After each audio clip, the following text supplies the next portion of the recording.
bursary applications and careers in maths and science. So please remember, we're going to send you a link.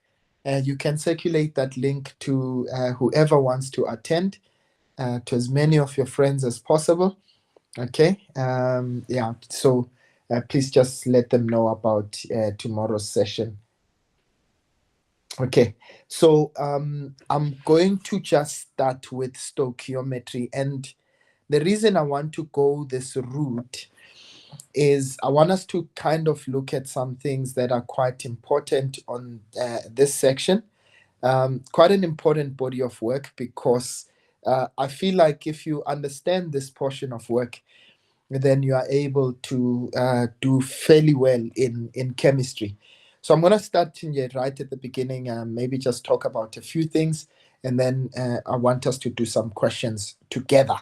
All right, now let's talk about stoichiometry. So essentially, remember in chemistry, we always work with number of moles. Now, there are several ways in which we're going to do that, right? So when we are given the mass of an object, we know that we always work with number of moles is mass divided by molar mass. Now, I'm going to come back to this guy just a little bit later.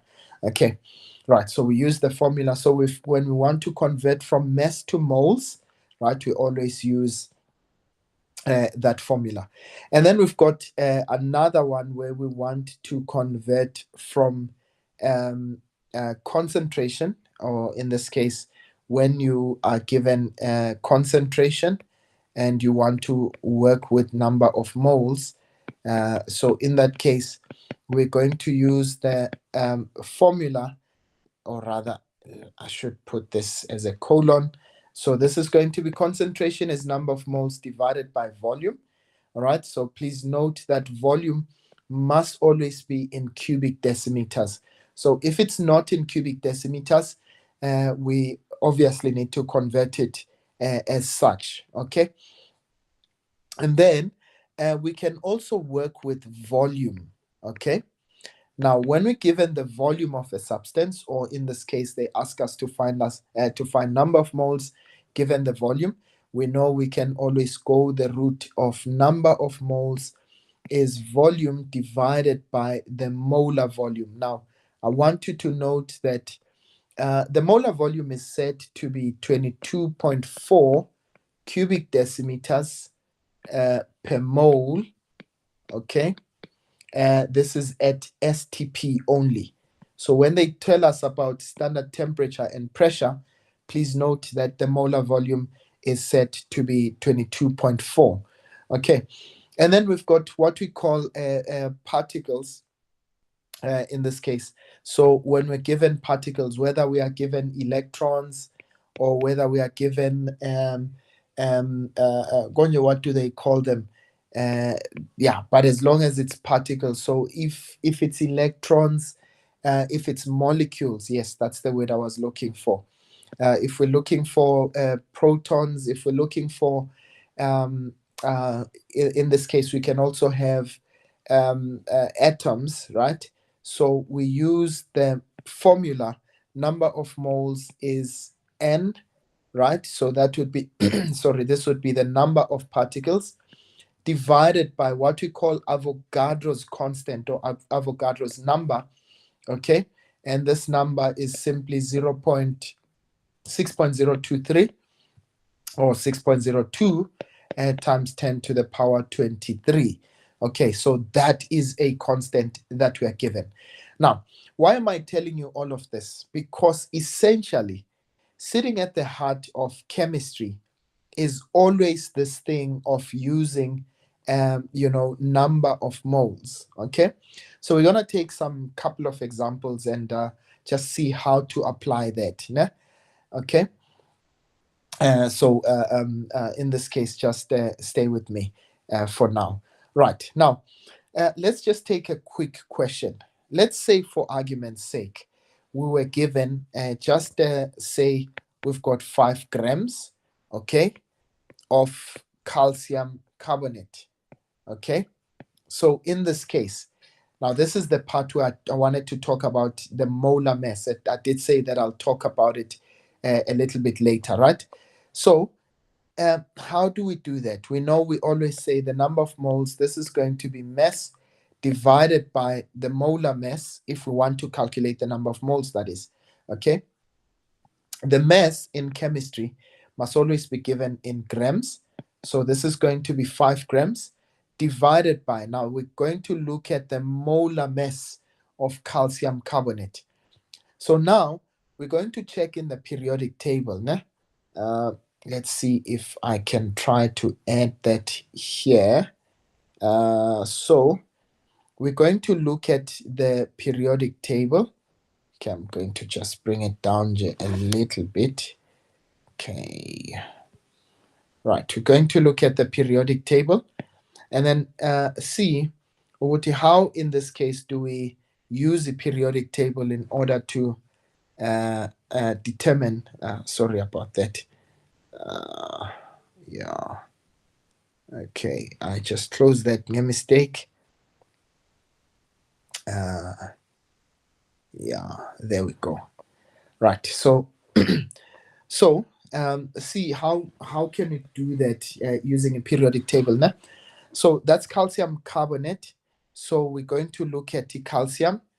We can see calcium in this case has a molar mass of 40, right? So that means that when we look at the calcium, we're going to just simply say molar mass would be 40, right? I want you to note in this case, it's calcium, it's carbon, it's oxygens, but there are 3 oxygens. So carbon, if you look at the carbon there, it's 12, right? So plus carbon, plus, in this case, 3 multiplied by the number of oxygens, in this case, is 16. Okay, so in that case, we're going to then find out the number of moles. So this is 5 divided by, now if I add all of those up, they give me 100. Okay, so in this case, that would give me 0.05 moles. Now, please remember that once I get the molar mass, or rather the number of moles, only then can I start using, in this case, what we call the stoichiometry, in a sense that ratio and proportion. So let's just take an equation. Let's say, for argument's sake, we take zinc, okay, and we react it with no, actually, let me take calcium carbonate. Okay, so let's say we take an amount of calcium carbonate, let's say 5 grams. Okay, 5 grams. 5 grams of calcium carbonate. Okay, react with, okay, excess hydrochloric acid. Okay, right, according to the reaction. So let me show the reaction. So it means we'll have HCl plus calcium carbonate. And remember, yesterday I did tell you, whenever we take an acid plus a carbonate base, what we will get is a salt, carbon chloride, plus H2O plus CO2. Okay, so now what's left for us to do is to balance this reaction. So we know we're going to have 2 there. And in this case, everything else remains as is. Okay, right. Now, what's important about this reaction, right? So we know that these show us, in this case, the specific ratios in which they are going to react. Now, let's say, first of all, I want us to identify the limiting reagent. Okay, the limiting reagent. Right. Now, what is a limiting reagent? A limiting reagent is something that always, or that will limit the extent of the reaction. Now, I want you to note something that they say to us here. They use the word excess hydrochloric acid. What does excess mean? it means that you've got more hydrochloric acid than you perhaps budgeted for, right? So it means that in this reaction, the reaction will stop ultimately. But why will the reaction stop? Why will it come to an end? It will stop because you've run out of one of your reactants. But which reactant would have run out? It will calcium carbonate. Why? Because you've got more than sufficient amounts of hydrochloric acid. It means hydrochloric acid will react, but there will be some of it that remains unreacted. Okay. Right, I hope that makes sense. Né? So in this case, what we are simply saying is that once they identify one of your reagents as being in excess, right? Then what it simply means, it simply places the other one as the limiting reagent. So if they say to you identify the limiting reagent here, it means that calcium carbonate would be the limiting reagent. And why is that? Because it will actually run out first because hydrochloric acid is in excess. All right. Now,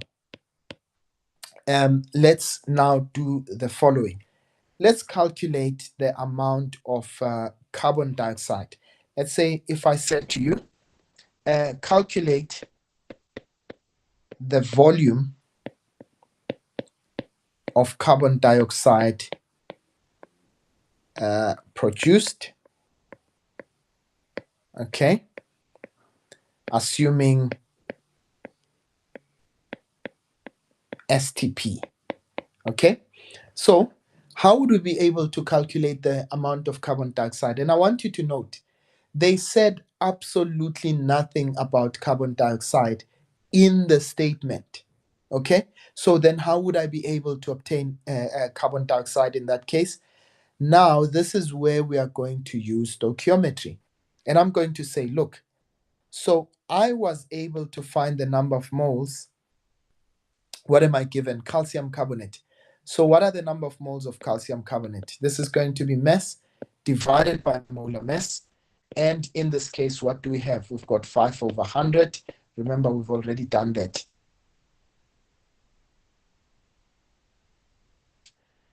Moles, right? Now, we want to find out in this case, what's the amount of the volume of carbon dioxide? So remember, we said in chemistry, we work with a number of moles, right? So I will say, look at the reaction. What are the stoichiometric coefficients between calcium carbonate and carbon dioxide?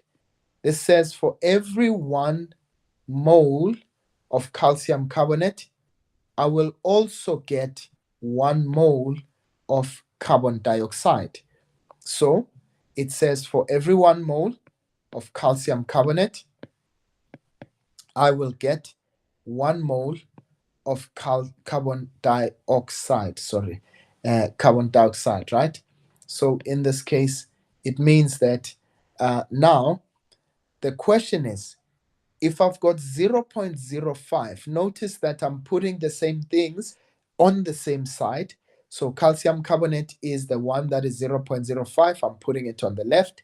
So if I've got 0.05 of that, how many moles of carbon dioxide will I have? Okay. So will I produce rather? So in this case, I'll say, well, n times 1. I multiply the coefficients only. So n times 1 is n. So 0.05 multiplied by 1, that will be 0.05 moles. Okay, right. Now I want you to please note. So it means, therefore, the number of moles of carbon dioxide that will also be produced will be 0.05. Okay, now what we're simply going to do, so now we know the number of moles. Remember, what were we looking for? We're looking for the volume. But how do we relate number of moles to volume? We say, well, number of moles is volume divided by the molar volume. We assumed STP. So this will be number of moles of carbon dioxide.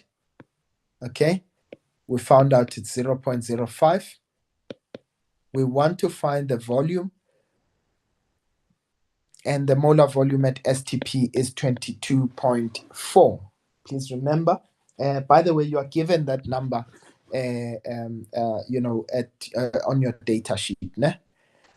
So all we're simply going to do is 0.05 multiplied by 22.4 times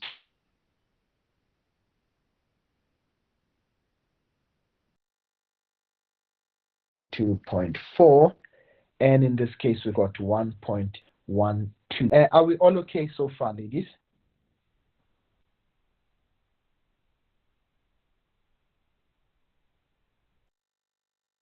Yes. Are we good?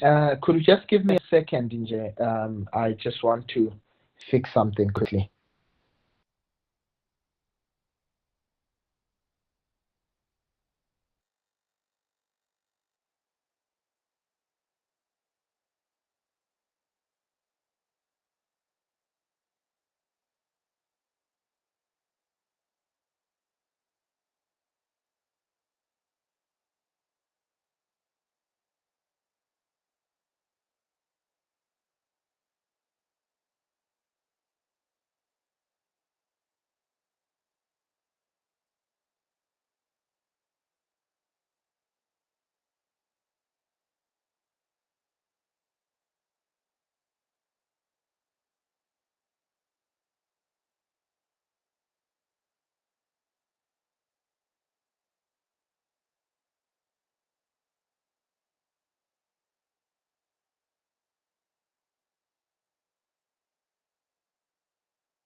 All right. Apologies about that.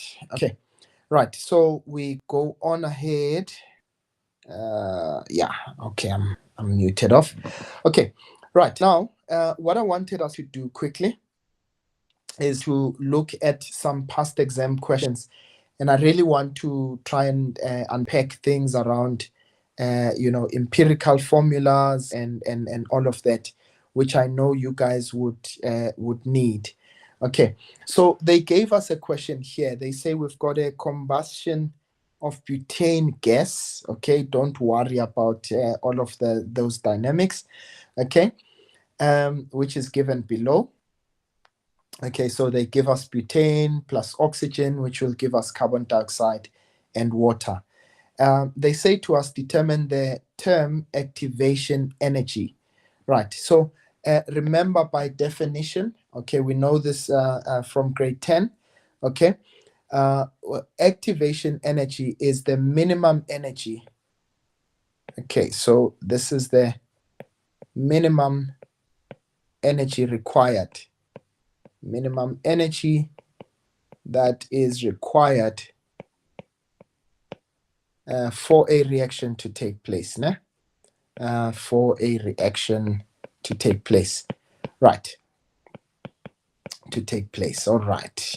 Take place. Sorry for that ugliness there. Okay. Now they're asking the question, is the combustion reaction of butane exothermic or endothermic? And give a reason for your answer. Now please remember, once they give us delta H less than 0, right? Please remember that less than 0 simply means this is an exothermic reaction. All right. And what this means is that once the reaction takes place, it means that it also produces heat, or it produces energy in this particular case, right? I always say a classic example, of an exothermic reaction is, when you burn fuel in a car, right? Remember, the engine gets hot. Okay, so in this case, that would be a classic example of an exothermic reaction. It means as the car burns fuel, also it produces heat, which makes the whole engine to heat up. Okay, so delta H less than 0, please remember that delta H less than 0 means it's an exothermic reaction. Okay, right. Now, they say draw a sketch graph of potential energy versus the cost of reaction. Okay, now, when you've got an exothermic reaction, okay, that graph looks something like this. Okay, so we've got exothermic. So it would start at the top and you'd have a graph that looks something like this. Okay, so we know this would be the action, the energy of the reactants. This would be the energy of the products. This is the products. Okay. Now, they said to you, you must indicate the activation energy, right? I'm assuming for the forward reaction. So this would be the activation energy for the forward reaction. So this would be activation energy. Activation energy. All right. And then they said show delta H. Now, please, I want you to know delta H is always between those 2 points there. So this would be delta H over there. Okay. And they said show the reactions, the energy of the reactants and the products, which are the ones that I've shown over there. Okay, right. Now, the main question that I wanted us to look at was this one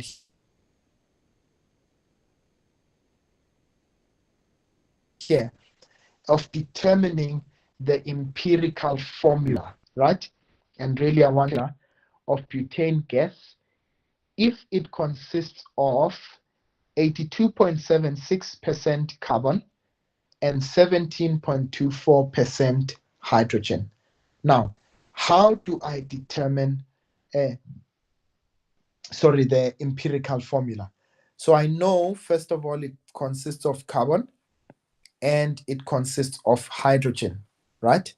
So what I'm going to do is I'm going to say, look, let's take the percentage that is given there, 87.76. Please always take the percentage and convert it as though, or treat it as though it is the mass. Okay, so carbon was given as 82.76, all right, and hydrogen is 17.24. All right, so I'm going to take those values and I'm going to treat them as though they are the mass. Now, how do we get number of moles? Remember, number of moles is always mass divided by molar mass. So I'm going to say, well, if that is the mass, what should be the molar mass, right? What's the molar mass of carbon? Once again, remember from the periodic table, the molar mass would be 12. So I'm going to say 82.76 divided by the molar mass of carbon. Please remember that from the periodic table. Okay, I'm just going to add that there. Let me just take this down. Okay, right. You can see there's carbon over there. It has a molar mass of 12. I'm not sure why I can't annotate on this thing. Okay. Yeah, for some reason it's refusing. Right. But the carbon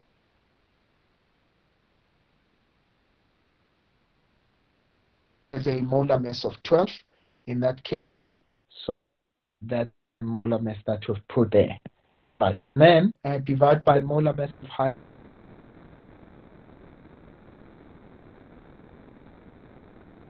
hydrogen.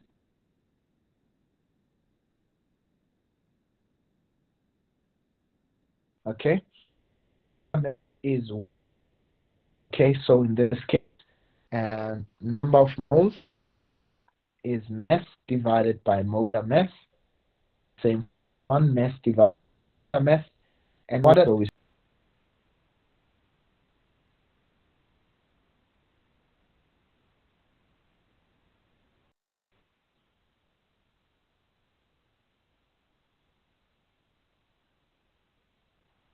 Okay, and get a value of 0.89.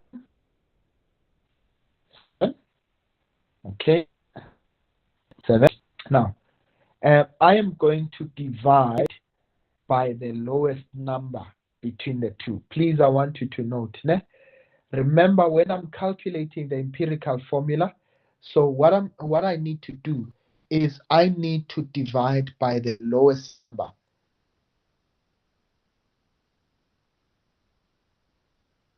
Okay, so it means, all right, which number between the two is definitely 7.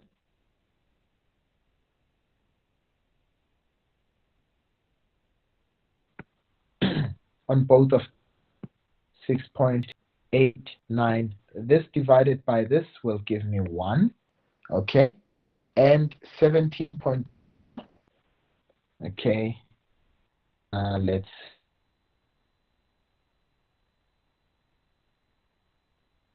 say 17. So that is equal to that. Okay, so let's say 17.24 divided by the answer. I get 2.5. Okay, I get an answer of 2.5. So what does that say to us? Okay, it simply says the ratio of carbon to hydrogen, remember, is 1 is to 2.5. But remember, we don't want a decimal here. We only want, round figures, right? So in this case, what I'm going to do to make it a nice round figure, I'm going to multiply by 2. So this is going to be 2 is to 5. So multiplied 1 by 2, that will give me 2. And then multiply 2.5 by 2, in this case, it will give me 5. So it means that the empirical formula of butane will be C2H5. I hope that makes sense. Ne? So that will be C2H5. Now, sometimes they could say to us, look, calculate. Now, this is what we call the empirical formula. Empirical formula. What does it mean? It means it has the most basic ratios. Okay? So if you think of it,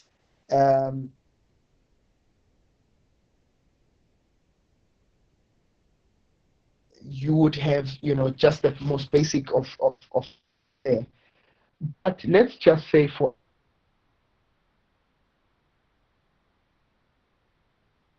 sake, then they,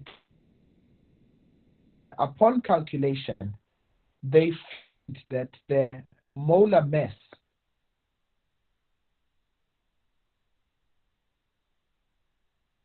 of butane,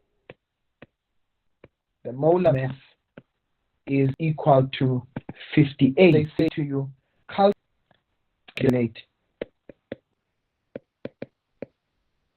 the molecular formula for butane.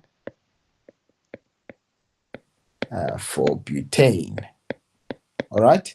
Now notice this is the empirical formula, which means it has the most basic ratios. So we want the molecular formula this time around, right? So what do we do? If they have given us a molar mass, what we'll do is, so first of all, let's find out what is the molar mass of this empirical formula. So we're going to say, well, for C2H5, this is going to be, okay, we go to carbon, again, our periodic table, carbon is 12. So we're going to say 2 times 12. Why am I saying 2 times? because there are 2 carbons there, plus I've got 5 hydrogens. That's 5 times 1. Okay. Right. I've got 5 times 1. So in this case, what do I get? Well, this is 2 times 12, which is 24, plus 5. In this case, this would give me 29 grams per mole. Okay. So what do I notice? I've got the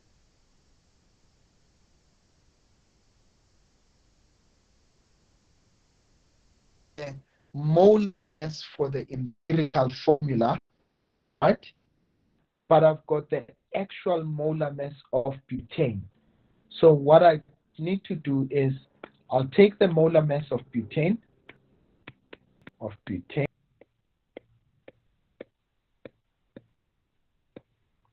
empirical formula. Okay, empirical formula. And what do I get there? So in this case, I'm going to have, I was given that to be 58. So this one is 29. And you'll note 58 divided by 29 in this case will give me 2. So what does that mean? It means that I need to take my empirical formula and scale it by this number. Okay? And what it means is that multiply each atom by that number. So remember, we had C2H5. So what's the molar mass of butane? So now I need to multiply them by 2. So multiply each one. 2 times 2 is 4, and 5 times 2 is 10. So which means this is the molar mass of butane. Right. Does that make sense, ladies? Is there anything that you'd like for me to repeat?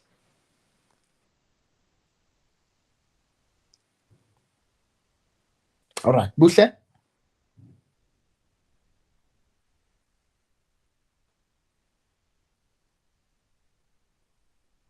Okay. Ntati, are you okay? Yes. All right, awesome stuff. Right, so please remember, when we're talking about empirical formula, once they give you those percentages, you treat the percentages as a mass, right? You divide by the molar mass, and you get, the number for each. And then what you're going to do is you are going to divide by the smallest number between the two. And you remember in this case, I got 1 is to 2.5, and you make sure that you make them whole numbers. Okay. In this case, so I got 2.5. I multiplied by 2, and I needed to do that for both. Okay. Happy days, ne? And that would give you the empirical formula of the two. All right, now, what I would like for us to do, right, that is on empirical formula. Okay, I want us to look at, this was a very interesting question. Right. So, they give us another question here, right? So this is still based on stoichiometry, and this is the part that I want us to always be able to observe. They say in an experiment, a learner adds 500 cubic centimeters of hydrochloric acid. So they're giving us the volume of hydrochloric acid. They say with a concentration of 0.36 moles per cubic decimeters, right? To 1.2 grams of magnesium in a test tube. Okay. They say she records the change in the mass of magnesium as the reaction proceeds at regular intervals. Okay. Right. Now, I want you to note in this case, they say the change in the mass of magnesium during the reaction is shown in the graph below. All right. Now, they say to you, identify the limiting reagent. Okay. So, in identifying the limiting reagent here, what are we going to do? Okay. How will we know which one is the limiting reagent? Well, I'm going to look at the the graph that they gave me. If this graph represents the mass of magnesium, what can we say about the mass of magnesium after a while? Right? Please note, do you see that the mass of magnesium actually got to zero? Right? So magnesium kept decreasing until it got to a point where all of it was used up, right? So why would the reaction stop? It would stop because you've now run out sorry, of one of your reactants, and that reactant in this case would be magnesium. Okay, right. So in this case, what we simply notice there, or what we observe in this case, is that we've got the mass of magnesium that kept decreasing until it was completely used up. So which one is the limiting reagent? So it's definitely going to be magnesium. And they asked for a reason. What is the reason? Because magnesium will be used up. Okay, magnesium runs out, or you can say magnesium is used up through the reaction. Okay, right. Are we okay, ladies?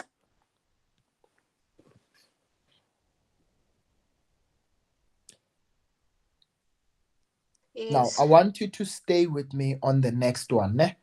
And this is where I say to you, very important. This thing of stoichiometry is extremely important. Okay, right. Now, they say calculate the number of moles of the unreacted rather hydrochloric acid in the test tube after 3 minutes.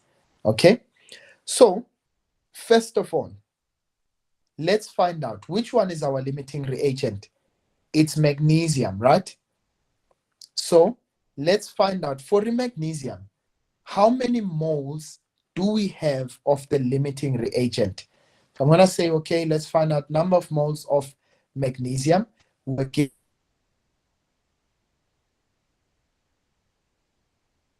given the mass to be 1.2. So this is going to be mass divided by molar mass. Okay. And let's take this guy down. Okay. So number of moles of the magnesium, it's what? It's going to be 1.2 divided by the molar mass of magnesium. Sure, you can see it. It's 24 there on your periodic table. Okay. I'm trying to just make it bigger.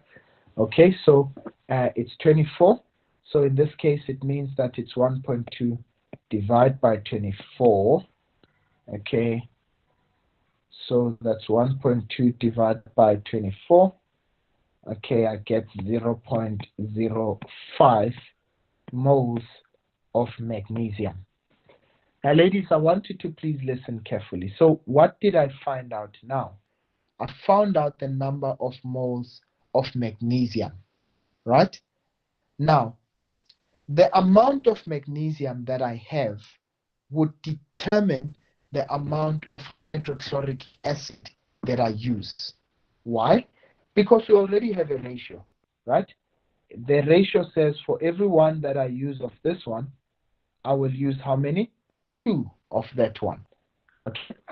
So the number of moles of magnesium that reacted would be able to tell me of the number of hydrochloric acid moles that reacted. So for every 1 mole of magnesium, I would use 2 moles of hydrochloric acid, right? That's what we got. So the question is, once again, I anticipate in stoichiometry, we always use number of moles, right? And then we can use our ratio and proportion. So for 1 mole of magnesium, I get 2. So the question is, for 0.05 moles of magnesium, how many or how much hydrochloric acid do I have? Okay, right. So I'm looking for the number of moles of hydrochloric acid that I will use together with the magnesium. So then I will say, well, X multiplied by 1 that will give me X. 0.05 times 2, that would give me 0.1 moles. So it means that the number of moles of hydrochloric acid that I would use are 0.1 moles. But remember, what are they looking for? They are looking for the ones that will remain unreacted. It means, remember, because hydrochloric acid is in excess, it means there'll be an amount that we are able to use, but then it means that there'll be an amount that remains unused. There'll be an outstanding amount. Okay, right. So how can I get the amount that is outstanding or the amount that is in excess? So I can say, well, look, if I can find out what the total amount is, do you agree with me that the total amount will be the number of moles that are used, okay, plus the number of moles that are left? Or I can put it like this. The number of moles that are left, that are unused, okay, would be equal to the total amount minus the ones that were used. Does this make sense? If I take total minus what I use, I'll have what is left, isn't it? Ladies? Yes. Okay, does it make sense?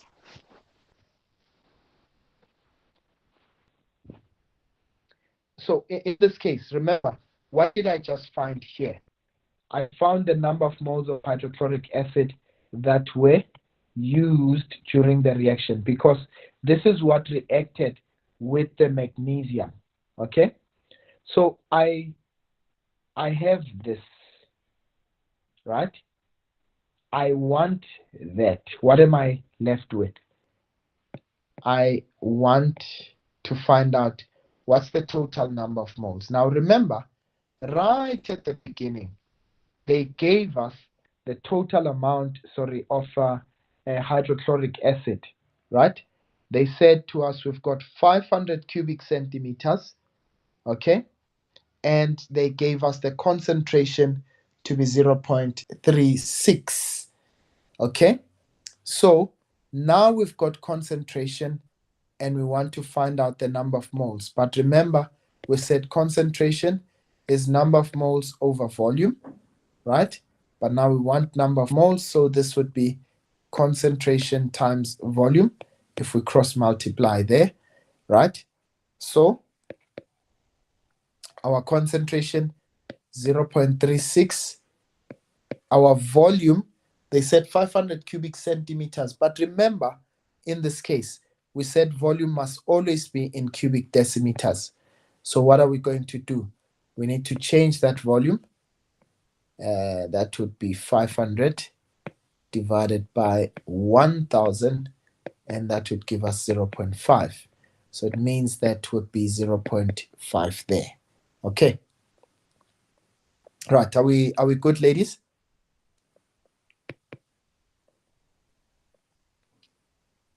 Yes. Okay, so now we've got 0.36 times 0.5. That would give us 0.18 moles. So what are these? These are the total amount of moles. This is the total amount of moles of what? Of hydrochloric acid. Now, we said in order for us to find out how much was left that was unused, okay, we need the total and the amount that was used. So now we know that we started with 0.18, okay, and we used 0.1 moles. And what do we have as our final answer? That would be 0.08 moles that were left unused. Okay. Right. Please take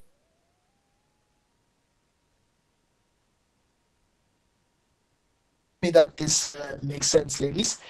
So the thing about it is that we always work with number of moles first of all, amount of hydrochloric acid, but we knew that the limiting reagent in this case was magnesium. So we found out the hydrochloric acid that would be unused in this case, right? When we found the total amount minus the one that was used during the reaction. Okay, right. So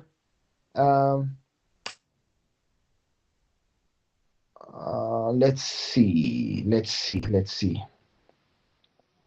Okay, so I want you guys to just for a brief amount of time, let's see. All right. Yeah, let's talk about the pressure of gases. Okay, apologies just a bit. Right. Okay, so before I get into that, I just want to find out from you. Okay, so suppose that I have given you 12 grams. Okay. No, actually, let me give you, yeah, maybe it's fine. So 12 grams of, let's say for argument's sake, 12 grams of sulfur dioxide, okay, that react with excess amounts of oxygen, with excess oxygen, okay. I want you guys to please calculate for me, calculate the mass of sulfur trioxide that would be produced. Okay, please calculate the mass of sulfur trioxide produced if the reaction is as follows. Sulfur dioxide plus oxygen would give you 2SO3, and all of these are gases. Right, please calculate this for me and find out what the mass of sulfur trioxide. I'm just going to give you some time.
All right.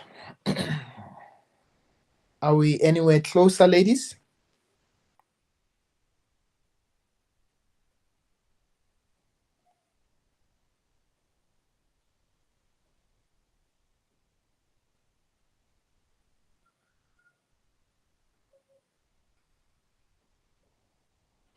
Guame? Guamo?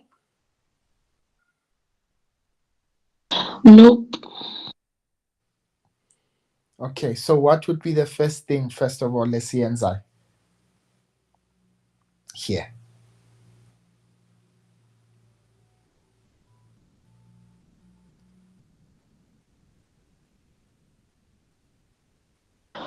Ukuthola i-molar mass.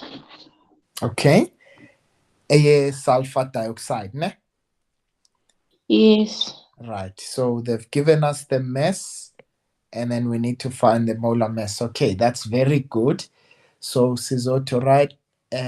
Molar mass here, sulfur dioxide. Now note, when we calculate the molar mass, please do not include these coefficients here, right? So the molar mass here, sulfur dioxide, will be as follows. So it will be the molar mass of sulfur plus the 2 times the molar mass of oxygen, right? Because you've got 2 oxygens there. So the only time that we multiply is if we've got these subscripts, okay, these smaller numbers at the bottom, right? So a molar mass of sulfur is 32. If we check the periodic table again, let's take that periodic table of ours again. So we look at that. So we're going to use 32. There's sulfur there, okay, at 32 plus 2 times 16, which is the molar mass for oxygen. All right, so this is going to be 32 plus 32. So that will be 64 grams per mole, right? Now, what we're going to do is, all right, so now what we're going to do is we're going to say, okay, so the number of moles, this is mass divided by the molar mass, isn't it? So that will give us 12 divided by 64, okay? So that will give us, that's 12 over 64, and that gives us 0.1875 moles. Okay, right. Now, if I look at Cela this, ukuthi yes, ukubuza ukuthi you don't round off to two decimal places. um, well, you can, Guamo, but in this case, because I'm not at the final answer, I think it's more important to do so at the final answer only, ne? But in this case, I suppose you can. There's really not much harm that will be done, but it's always better to do so at the final answer. But if I mean it's a long number like 0.1875 no, no, no, no, no, no. All right, you can obviously just try to just round off. Okay, okay, awesome stuff. Now, what are we going to do? We're going to say, well, look, for every 2 moles of sulfur dioxide, we are going to get 2 moles of sulfur trioxide.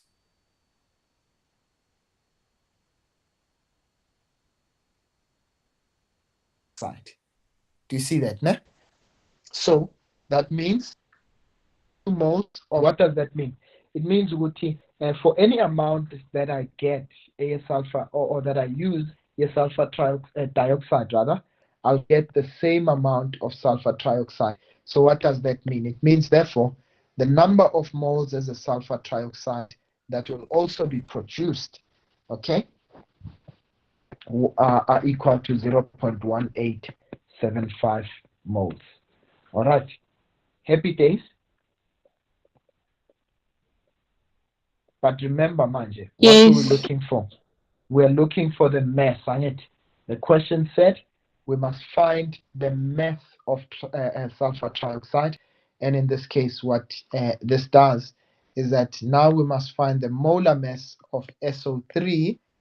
So this is now going to be sulfur plus 3 times oxygens. So it's 32 plus 3 times 16. 16 times 3, that's 48. Plus 32, that is going to give us 80, I think. Right, so now we know the molar mass of sulfur trioxide is 80. So we're looking for the mass. In fact, let me write down the formula as is. So number of moles is over molar mass, right? So number of moles is, we know what we found it to be 0.1875.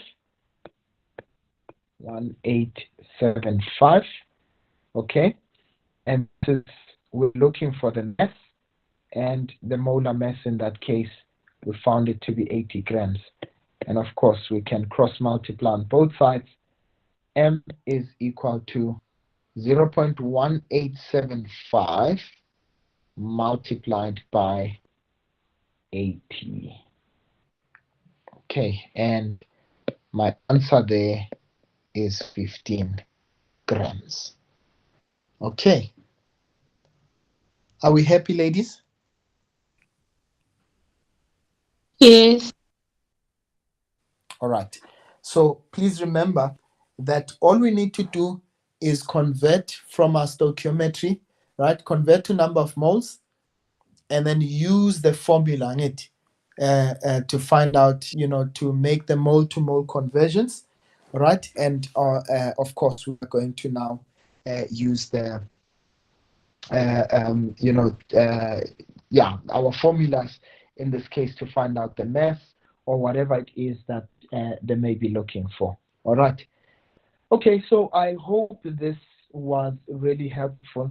Okay, so the last one that I wanted to just have a look at was on those gas laws that they have there, and we're gonna talk about it just briefly because this requires just dedicating obviously a session to just looking at gas laws. But nonetheless, let's have a look at it together. They say weather balloons are sent into space to gather data. They say the balloons usually burst at a pressure of 27, 640 pascals, and a volume of 36.3 cubic meters, right? So, sorry, they say the data collector rather, then falls back to Earth, right? Now, they say a gas in a certain weather balloon has an initial volume of 12.6 cubic meters and a pressure of 105,000 pascals, at a temperature of 25, right, when it is released into space. Now, first of all, they said calculate the temperature of the gas in degrees if the rather calculate the temperature of the gas in degrees in the balloon when it bursts. Remember, the balloon bursts at this particular pressure and at this particular volume, right? So we can find out what the temperature is. Okay. Now, so we know in this case we're simply going to use right. So we're going to say PV is equal to nRT. By the way, I just wanted to find out, have you guys done gas laws as yet? Nope. Okay, so you haven't done gas laws? Ntati?